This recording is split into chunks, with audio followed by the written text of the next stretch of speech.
As I got older, the favoritism only became more obvious. I worked my way through college, working 3 jobs to graduate without debt, without asking anyone for help. I was the first person in our family to ever earn a degree. The day I graduated with honors, I spent half the ceremony looking toward the entrance, hoping my father might walk through the door. He never did. He was at one of Josh's baseball games. When I called him afterward, he said, "Good job, son." By the way, Josh's coach thinks he might have a shot at a Division I team. That was the entire conversation. A few years later, after moving across the country for a job in finance, I proposed to the woman I loved, Petra. My parents promised they would try to attend the wedding.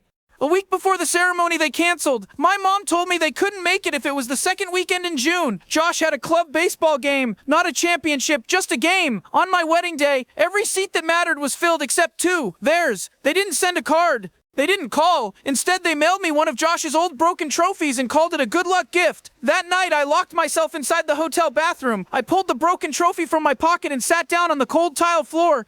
I was 25 years old, and for 40 minutes, I sat there crying harder than I ever had before. Not because they missed my wedding, but because deep down, I finally understood they would never become the parents I had spent my entire life waiting for. After that, I stopped calling. For 2 years, we had no contact. Then, on a Wednesday afternoon in October, my phone rang. It was my mother. She was hysterical. "Rezwan, Josh has been in an accident." Josh had been driving drunk. He crashed into another vehicle. He survived. A father in the other car, a man named Dallas, died at the scene.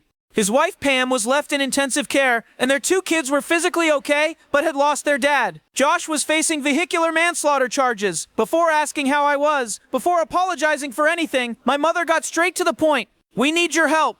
We need the best lawyer possible. Save your brother." I sat quietly for a few seconds. Then I asked a simple question. "Did you come to my graduation?" Silence. "Did you come to my wedding?" Her voice hardened immediately. "How can you talk about that right now? This is your brother. We were at his arraignment at 6 a.m. I said one word. "No." I told her I was sorry for the family of the man he killed, and then I hung up. She called me 47 times over the next 2 weeks, but I deleted them all. I thought that would be the last time I ever heard from them. I was wrong. 3 months later, I received a registered letter. They sued me. Years earlier, my grandfather Redman had created a trust fund for Josh and me, which we each received at 18. Josh had already spent every dollar he received. Now my parents wanted my share too, claiming Josh needed it for legal fees. My attorney, Benny, thought the case was ridiculous. He laughed before assuring me it was legally garbage.